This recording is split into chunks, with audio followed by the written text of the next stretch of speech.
Olá, meus queridos irmãos, amados estudantes da Palavra de Deus, tudo bem? Espero que sim. Espero que você esteja muito bem. E nessa oportunidade nós estaremos dando sequência aos nossos estudos da Escola Bíblica Dominical. E eu te convido a apreciar a lição de número 10 da nossa revista de Escola Bíblica. E nessa oportunidade nós estamos estudando a carta aos Colossenses. Estamos já no capítulo 2 e hoje nós estudaremos do verso 8 até o verso 23. E o título é Cristo e os falsos ensinos.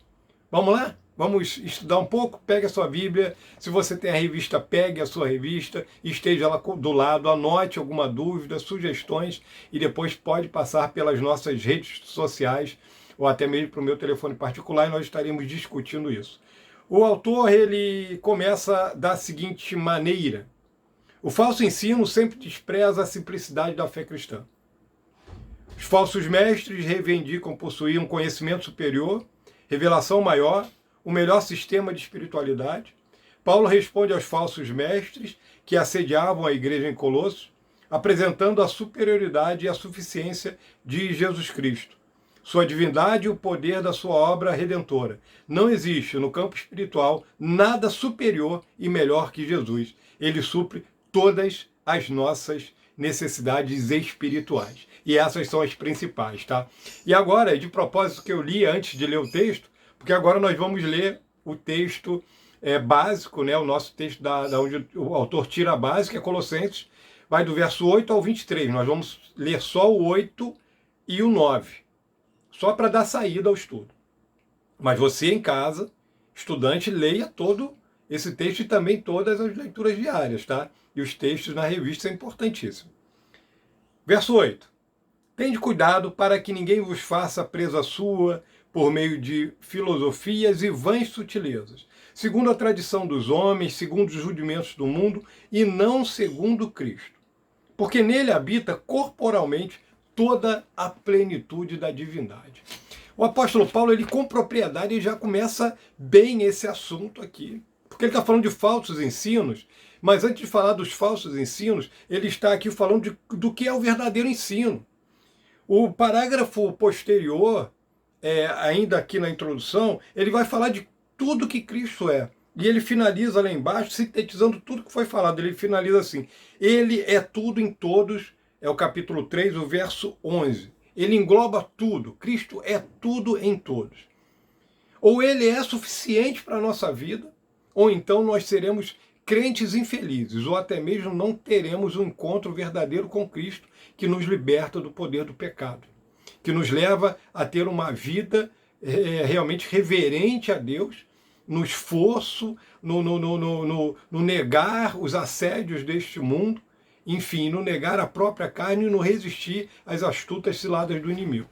Porém, aqui nós entramos já na obra e a pessoa e a obra de Jesus. E ele cita o versículo que eu acabei de ler, o verso 8. Aí ele coloca: cuidado, verso 8. Adverte Paulo para que não seja feito, presa ou enredados por filosofia.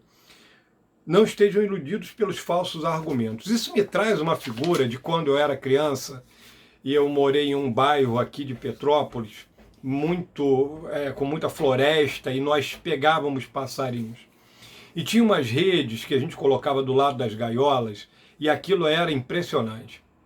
Quando um passarinho batia ali naquela rede, ela se fechava e a maioria esmagadora das vezes que a gente ia pegar, o passarinho estava todo enrolado naquela rede.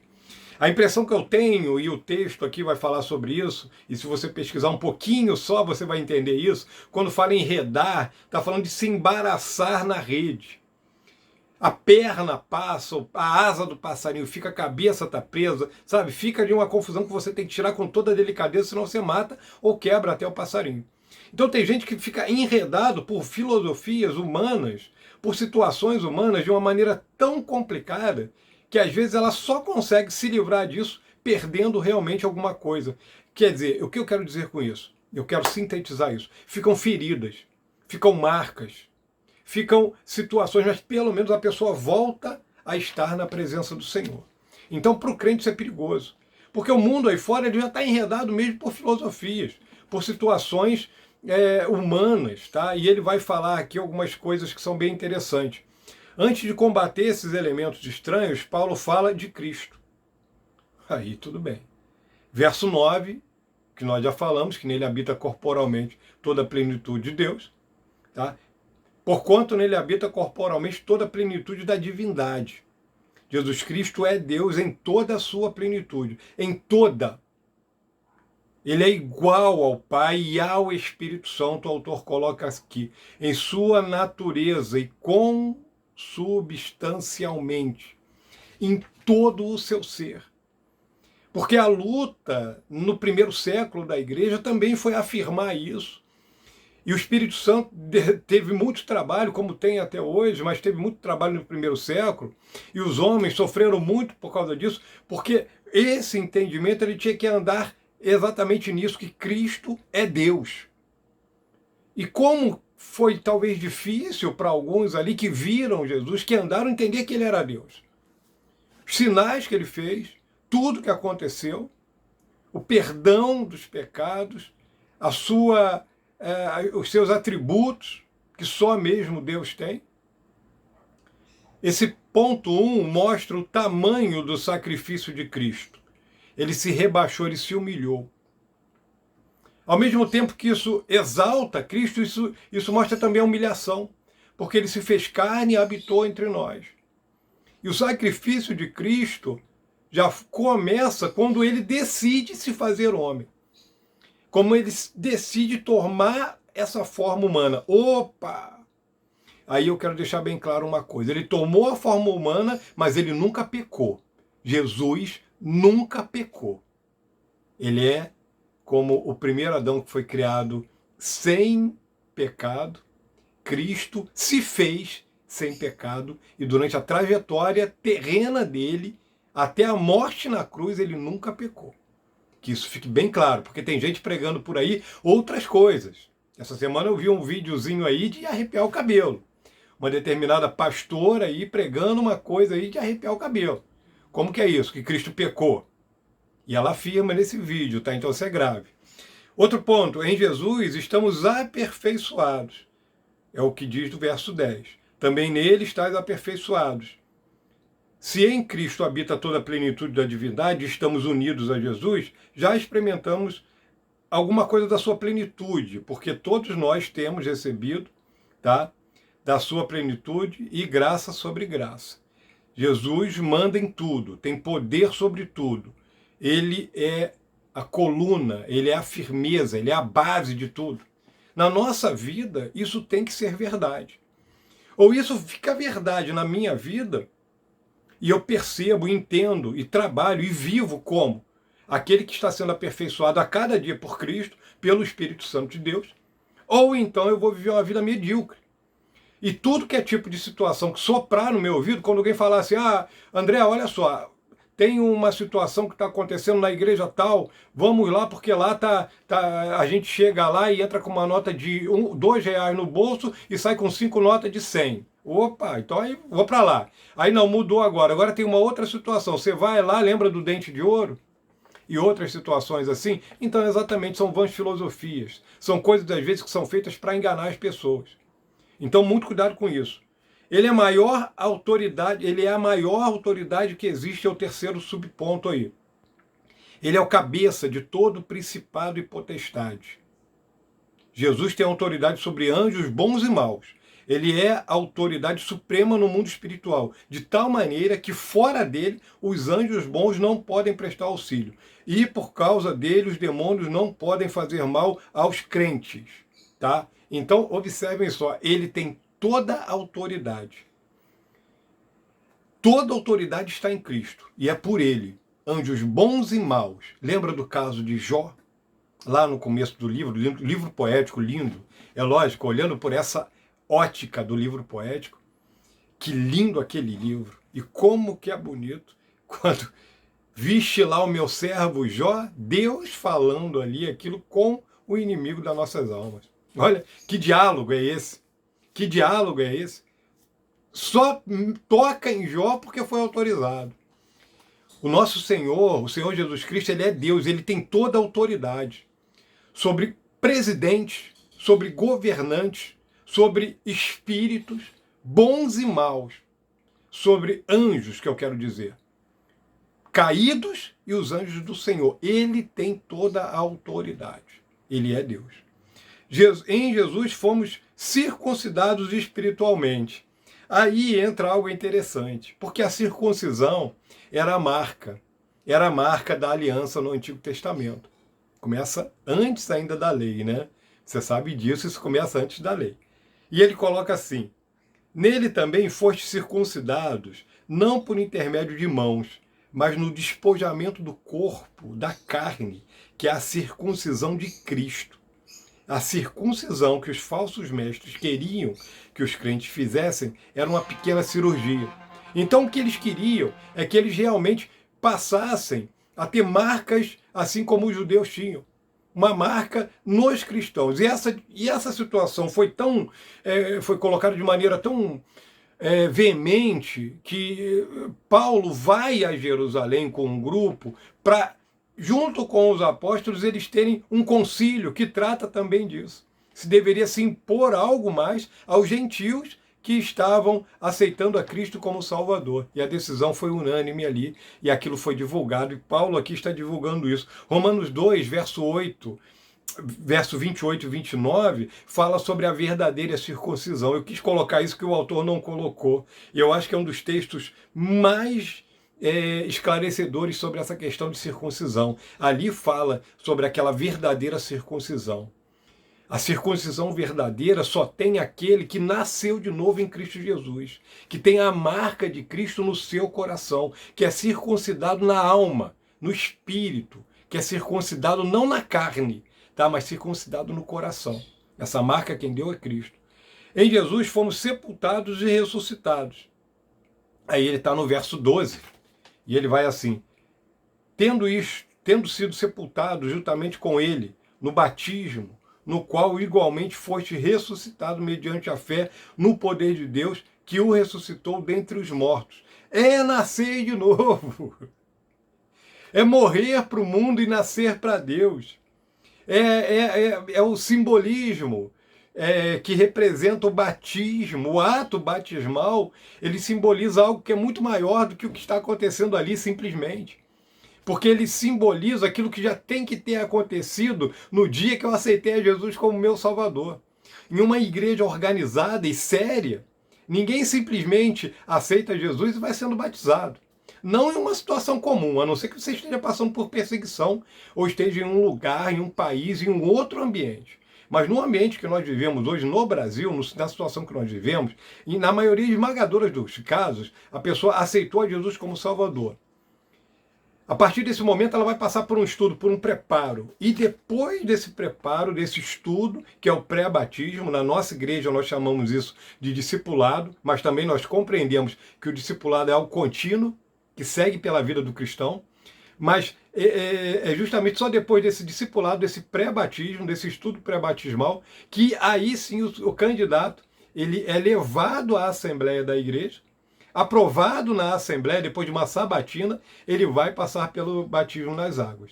E é lindo, porque o simbolismo é justamente esse, que a pessoa morre para o mundo e ela nasce para Cristo. O batismo tem um simbolismo maravilhoso, tá? Em Jesus recebemos a vida eterna, outro ponto. E a vós outros, que estáveis mortos pelas obras, pelas vossas transgressões e pela circuncisão da vossa carne, vos deu vida juntamente com ele, perdoando todos os nossos pecados. Deus é quem ressuscitou a Cristo e também quem nos ressuscitou espiritualmente e vai nos ressuscitar no último dia. No dia da volta de Cristo acontecerá isso. Em Cristo nós recebemos a vida. E essa vida que nós recebemos em Cristo, ela já passa a fazer parte de nós ainda em carne. A pessoa que nasce de novo, ela já começa a ter uma incompatibilidade com o pecado. Não tem jeito. Passa a viver de maneira diferente. Se ela nasceu de novo mesmo, ela vai ter luta, ela vai ter lutas, ela vai ter batalhas, ela vai ter situações que serão muito difíceis dela superar. Algumas pessoas, às vezes, demoram um pouco para entender isso. Por que o novo convertido Ele passa por tantas batalhas. E aí entra algo que eu acho lindo. A igreja local, ela tem que amar o novo convertido. Ela tem que orar pelo novo convertido. Ela tem que dar estudo ao novo convertido. Ela tem que, na medida do possível, visitar o novo convertido. Ela tem que receber esse novo convertido como uma criança é recebida dentro de uma família. Com amor, com carinho, com cuidado e com alimentação para que essa criança cresça. É assim que o novo convertido tem que ser tratado, tá? Em Jesus fomos perdoados. E aí o verso 14, que ele está dizendo, tendo cancelado o escrito de dívida que era contra nós e que constava de ordenanças, o qual nos era prejudicial, removeu inteiramente na cruz. Colossenses 2, verso 14, como eu já disse aqui, tá? A vida espiritual vem acompanhada do perdão de pecados. Deus nos remiu e nos perdoou graciosamente. Esse perdão dos pecados é algo que tem que estar dentro de nós, porque o que nos afastava de Deus? O que afasta o homem que ainda não aceitou Jesus como Salvador de Deus? É justamente o pecado. Deus não tem comunhão com o pecado. Na cruz do Calvário tem algo que é intrigante. É quando Cristo diz, Deus meu, por que me desamparaste? Um clamor, Cristo como homem, o seu corpo, prestes a realmente falecer, morrer, e ele ali, aquele ser criado por ele mesmo, né, que passou, assumiu a forma de homem, aquele ser sem pecado nenhum, padecendo, porque perdia sangue, todos aqueles detalhes. Então ele clama, Deus meu, por que me desamparaste? Mas o meu pecado, o seu pecado e o pecado de toda a humanidade estava sobre ele. Como João disse, ele é o Cordeiro de Deus que tira o pecado do mundo. Isaías 53, ele levou os nossos pecados sobre si. Ele levou os nossos pecados. O homem pecador, ele não tem comunhão com Deus, porque Deus não tem comunhão com o pecado. Mas a partir do momento que ele aceita Jesus como Salvador, ele passa a ter comunhão com Deus, porque os seus pecados foram perdoados. E ele não vive pecando. E aí nós já estudamos muito sobre isso também, tá? Em Jesus obtivemos a vitória sobre Satanás, sobre o inimigo supremo de Deus e nosso também. E despojando os principados e potestades, publicamente os expôs ao desprezo, triunfando deles na cruz. A cruz de Cristo representa também a vitória sobre Satanás e todos os poderes das trevas. Na cruz, Jesus cumpriu a promessa de Gênesis 3, verso 15. É aquele que nasceria da semente da mulher. Quando o descendente da mulher esmagaria a cabeça da serpente. A cruz é o triunfo sobre o mal. Sabe por quê, meus queridos? Porque a cruz é o sinal máximo de obediência de Cristo ao Deus Pai. É o sinal máximo. Porque ele poderia ter se livrado daqueles cravos, daquela cruz, a hora que ele quisesse. Só que Cristo quis se entregar por nós. Ele quis, é o seu querer. Por isso que os ensinos, que são ensinos contrários à palavra de Deus, eles tiram Cristo. E aí eles começam a colocar o ser humano. Cristo sai e começa a entrar o pastor, o sacerdote, o ser humano. Começa a entrar o fulano que ora e resolve tudo para todo mundo. Começa a entrar a denominação tal, que você vai lá e fica milionário. E assim vai. São situações onde Cristo diminui e o homem cresce. É o contrário do que João Batista disse, consciente do seu papel. Que ele disse, é necessário que ele cresça e que eu diminua. Ele falava isso em relação a Cristo. Essa percepção exata do que é realmente estar em Cristo é que falta. É por isso que os ensinos heréticos, os ensinos que não são bíblicos, eles se multiplicam. E eu quero dizer uma coisa aqui, infelizmente, meus queridos, sabe o que vai acontecer? Eles vão se multiplicar mais ainda. Porque cada vez mais as pessoas estão com comichão nos ouvidos. Elas querem ouvir simplesmente aquilo que faz bem e não aquilo que realmente vai confrontar. Tem um texto aqui que está lá em Jeremias, e vocês devem estudar esse texto. Em Jeremias, está aqui capítulo 29, leia ele todo. E é interessantíssimo esse Jeremias, capítulo 29. Porque ele vai falar sobre isso com profundidade. Jeremias era profeta do Senhor, no tempo do cativeiro babilônico. E ele já tinha avisado, isso é uma carta que ele escreve aos exilados, e ele reforça aquilo que ele já tinha dito. Olha, o cativeiro vai demorar 70 anos. E ele passou por uma situação muito difícil, que alguns homens diziam assim, olha só, eis que o Senhor diz assim, durará só 2 anos, o rei voltará, os vasos da casa do Senhor voltarão. Isso era uma coisa que agradava a todo mundo. Mas Jeremias falava, vai durar 70 anos. Plantem, deem suas filhas em casamento, construam casas, peçam pela paz deste lugar onde vocês estão, porque aí vocês também terão paz. E assim vai. Então Jeremias fala, olha, o que esses homens estão profetizando, apesar de ser bom, não é do Senhor. Olha que coisa séria. O que eles estão profetizando é bom, não é? Mas não é de Deus. Essa que é a situação. E aqui no versículo 10, tá, do capítulo 29 de Jeremias, você vai ver lá 70 anos. E se você ler mais para frente, você vai ver a condenação daqueles homens falsos profetas. Tá? Então, muito cuidado. Eu não estou dizendo que pregador verdadeiro, pregador do Senhor, aquele que prega a palavra do Senhor, só prega coisa ruim. Não é isso, não. Não pega ao pé da letra, não. Mas o que eu quero dizer é que tem mensagens, às vezes, que elas confrontam a nossa vida, mas que elas fazem com que a gente cresça, com que a gente tome vergonha na cara, com que a gente fique mais humilde e que a gente aprenda mais a amar o próximo. E isso é maravilhoso. A palavra de Deus, ela produz isso em nós. O verdadeiro ensino, ele produz isso em nós. É crescimento, é maturidade, é amor, tá? É prudência, é zelo, é coração que doa. E aí, seguindo aqui o nosso estudo, o tópico número 2 fala Jesus é melhor. Ainda bem, né? Jesus é muito melhor do que esses ensinos. Vamos andar? Paulo enfrenta o falso ensino em Colossos, apresentando a superioridade de Cristo sobre a filosofia. E aí ele vai falar sobre o legalismo, o misticismo e o asceticismo. Ele é melhor do que a filosofia. Ele começa assim. Filosofia é sabedoria humana, é humanismo. E envolvia qualquer sistema de pensamento, incluindo o religioso.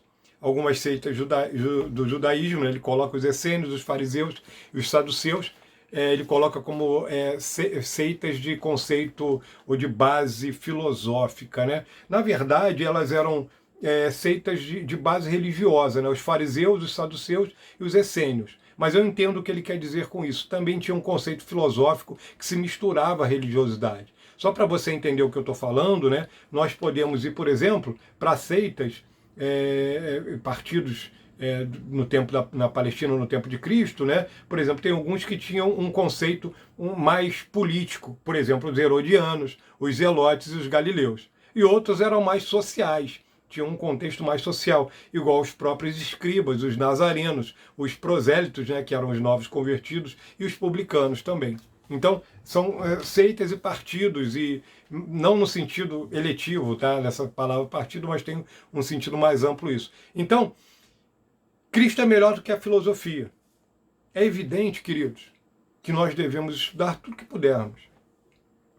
Sempre que puder. O jovem, ele não deve ficar desincentivado. É bom você saber um pouco de filosofia, você entender, você ter essa base filosófica, porém, não deixe isso ser o guia da tua vida. É essa a questão. O guia da sua vida tem que ser a palavra de Deus, tem que ser Cristo. Tem que ser os ensinamentos de Jesus. E isso vai fazer toda a diferença na vida do jovem e da pessoa idosa também, dos de meia idade, homens, mulheres, crianças, em todas as áreas da nossa vida, em todos os tempos da vida. Jesus é melhor do que o legalismo. O legalismo é o ensino que defende que um homem pode ser salvo obedecendo a uma lei ou praticando boas obras. Os falsos mestres exigiam a circuncisão como pré-requisito para a salvação. Tá? Aqui nós estamos falando da igreja na igreja do primeiro século, né, o movimento legalista, ele era essencialmente judaico. Era a influência do judaísmo dentro da igreja. Porque a igreja ela nasce num contexto do judaísmo. Ela nasce nesse contexto. Jesus era judeu de nascimento. Os apóstolos também. Toda a igreja primitiva, ela era de base judia. Então, é daí que parte. Tá? É por isso que esse contexto da lei fica tão forte. E ele é combatido.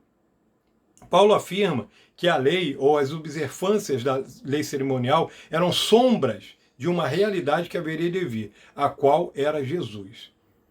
Aí ele coloca aí, né, no 2,17. Porque tudo isto tem sido sombra das coisas que haviam de vir. Porém, o corpo é de Cristo. Quer dizer, ele é o cabeça da igreja.